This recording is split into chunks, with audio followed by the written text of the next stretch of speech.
जब उनका टिकट घोषित हुआ था, कुछ लोग कह रहे थे कि एक बुजुर्ग व्यक्ति को टिकट दे दिया, लेकिन जब वो भाषण कर रहे थे तो ऐसा लगता था कोई 40 साल का नौजवान बोल रहा हो।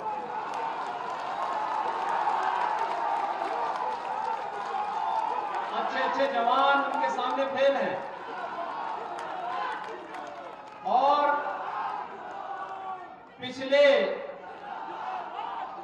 10 वर्ष के अंदर मैंने देखा कि कोई सांसद अपने संसदीय क्षेत्र की जनता के साथ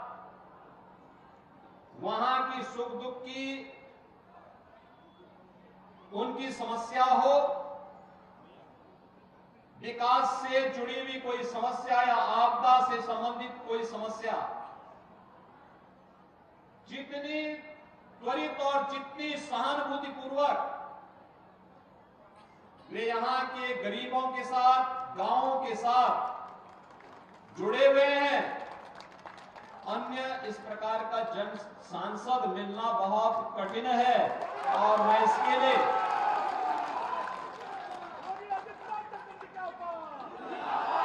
श्री जगदम्बिका पाल जी की सवानी के लिए उनका हृदय से अभिनंदन करता हूं, और आपको भी ऐसा सांसद मिला, इसके लिए हृदय से मैं आपको बधाई देता हूं। बहनों और भाइयों, सिद्धार्थनगर जनपद आज आकांक्षात्मक जनपद से उभर करके एक विकसित जनपद बन रहा है।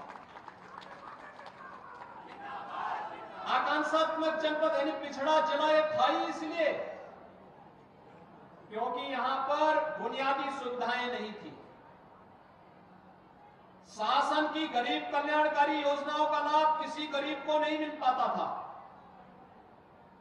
शिक्षा और स्वास्थ्य में पिछड़ा था, रोजगार नहीं था, कृषि और जल संसाधन की स्थिति अत्यंत खराब थी, उद्योग धंधे ना के बराबर थे, और एक तरफ माफिया गरीब के हक को हड़पता था और दूसरी तरफ मच्छर यहां के नौजवानी को बचपन में ही निगल जाता था।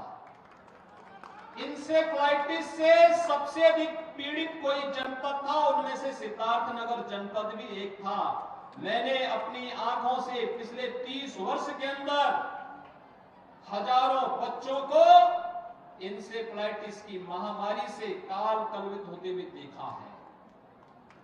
उन बच्चों के जीवन को बचाने के लिए सड़क से संसद तक लड़ाई लड़ता था, और तब मेरे साथ भले विपक्ष में उस समय श्री जगदम्बिका पाल जी रहे होंगे, लेकिन मेरे साथ तब भी वहां मेरी आवाज के साथ आवाज मिलाने का काम करते थे। तो विपक्ष का एकमात्र सांसद होता था जगदम्बिका पाल। वे कांग्रेस के सांसद थे, कांग्रेस की सरकार थी, कांग्रेस की सरकार के खिलाफ मेरा प्रस्ताव था, और उस सदन में एक व्यक्ति अपनी सरकार के खिलाफ खड़ा होकर के यहाँ की मासूमों को बचाने के लिए उस समय खड़ा हुआ था, और बहनों भाइयों वो नाम था जगदम्बिका पाल का। पूरा सदन भौचक था कि मैं तो विपक्ष में था ही, लेकिन मेरे स्वर में स्वर मिलाने का काम कोई एक सांसद कर रहा है तो वह जगदम्बिका पाल कर रहा है। और बहनों भाइयों, आज जब हम लोग आज कह सकते हैं कि सिद्धार्थनगर जनपद अब इंसेफ्लाइटिस से मुक्त हुआ, बीमारी समाप्त हुई, इसके बहुत सारे कारण हैं। हमने मच्छर भी समाप्त किया, माफिया भी समाप्त किया, और जब मच्छर और माफिया समाप्त होता है तो बीमारी भी समाप्त होती है, और बीमारू राज्य की श्रेणी से, बीमारू जनपद की श्रेणी से उभर करके, आकांक्षात्मक जनपद की श्रेणी से उभर करके आपका जनपद भी विकसित जनपदों की श्रेणी में आकर के खड़ा हो चुका है। ये विकास की योजनाओं का परिणाम है। आज यहाँ पे अच्छे अच्छे विद्यालय बन रहे हैं। मैं सुबह समीक्षा कर रहा था सिद्धार्थ विश्वविद्यालय का। सिद्धार्थ विश्वविद्यालय आज एक नए प्रतिमान को स्थापित कर रहा है। सरकार ने उसको पूरा पैसा दिया है। वहां अब नए नए पाठ्यक्रम प्रारंभ हो चुके हैं। अब एक नई पहचान के साथ सिद्धार्थ विश्वविद्यालय अपने आप को आगे बढ़ा रहा है। तो हर घर नल योजना, स्वच्छ भारत मिशन यहां के बच्चों की बीमारी को पूरी तरह समाप्त करके यहां के लोगों को एक नया जीवन दे रहा है। माधव बाबू के नाम पर स्थापित माधव प्रसाद त्रिपाठी मेडिकल कॉलेज सिद्धार्थनगर की एक नई पहचान बन रहा है। तो आज यहाँ की बेटियों को नर्सिंग की पढ़ाई के लिए दूर न जाना पड़े, इसके लिए सिद्धार्थनगर में ही नर्सिंग कॉलेज का शिलान्यास भी हम करने जा रहे हैं। अभी जो कार्यक्रम हुआ है ना, इसमें नर्सिंग कॉलेज का शिलान्यास भी आपके सिद्धार्थनगर जनपद के लिए। जिन गांवों में अब तक हर घर नल योजना से शुद्ध पेयजल नहीं पहुंचा है, उन गांवों के लिए पानी पहुंचाने के लिए, शुद्ध जल पहुंचाने के लिए, आरओ का पानी पहुंचाने के लिए भी हम लोग आज शिलान्यास कर रहे हैं। और जहां कनेक्टिविटी से नहीं जुड़ पाया हो, उन गांवों को कनेक्टिविटी के साथ जोड़ने के लिए आए हैं। अब मुझे बताओ, होली के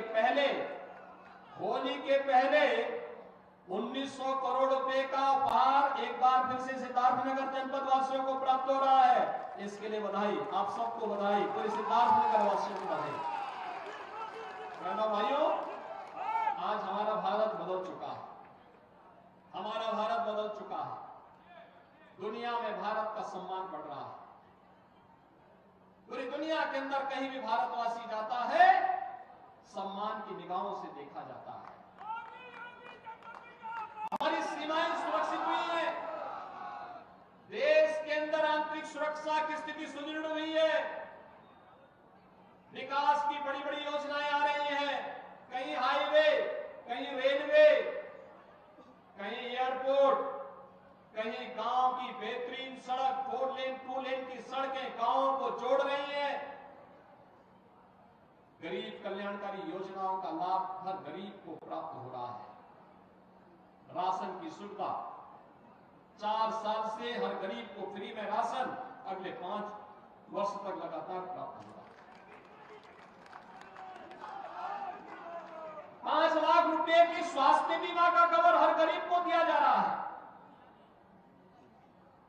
बहनों और भाइयों, सिर ढकने के लिए गरीब को छत मिल जाए, बेटी के जन्म लेने से लेकर के उसकी स्नातक तक की पढ़ाई और शादी ब्याह के लिए मुख्यमंत्री सामूहिक विवाह योजना या मुख्यमंत्री कन्या सुमंगला जैसी योजनाएं, मातृवंदना जैसी योजनाएं आज बेटी के उज्जवल भविष्य की कामना के साथ आगे बढ़ाने का काम कर रहा है।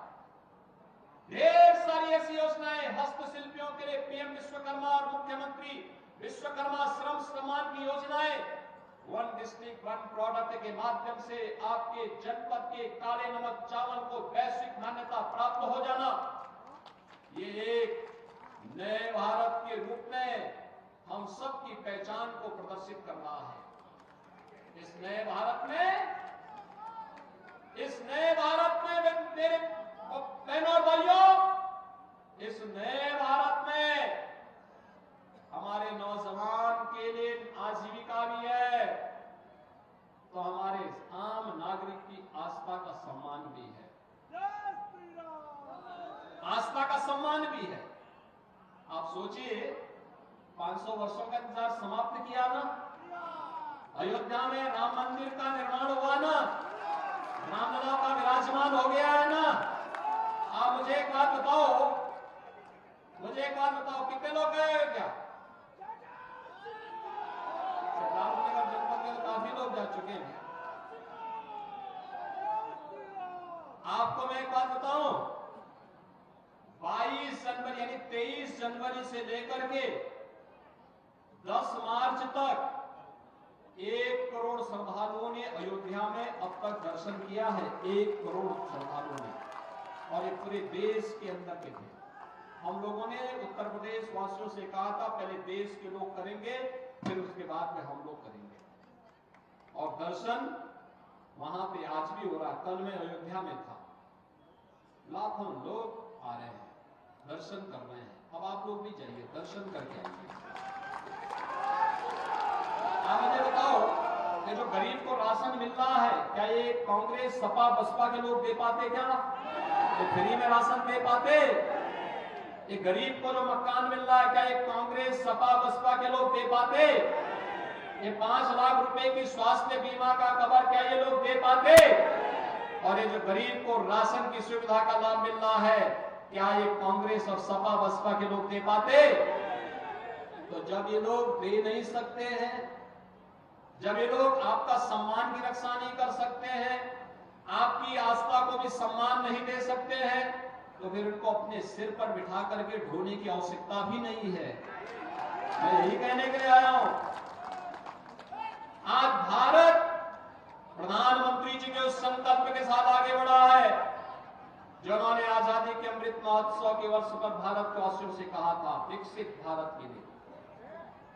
पूरे देश की एक आवाज है, विकसित भारत। हम सबका भी संकल्प होना चाहिए। हमारा संकल्प विकसित भारत, हमारा संकल्प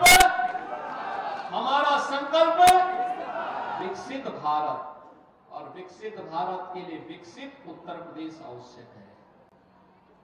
विकसित उत्तर प्रदेश के लिए विकसित सिद्धार्थनगर आवश्यक है, और विकसित सिद्धार्थनगर के लिए भाजपा आवश्यक है। सहमत है ना? और भाइयों बहनों, पूरे देश के अंदर मोदी जी के करिश्माई नेतृत्व में एक ही स्वर बढ़ रहा है। 2024 में भी अगर विकसित भारत की इस परिकल्पना को साकार करना है, मोदी जी ने 10 वर्ष के कार्यकाल में जो भारत दुनिया की 11वीं बड़ी अर्थव्यवस्था के रूप में जाना जाता था, 11वें नंबर पर हमारा स्थान था, मोदी जी के यशस्वी नेतृत्व में वह भारत आज 5वीं बड़ी अर्थव्यवस्था बना है। और मोदी जी को तीसरा कार्यकाल दीजिए। तीसरे कार्यकाल में अगले 3 वर्ष में भारत दुनिया की तीसरी बड़ी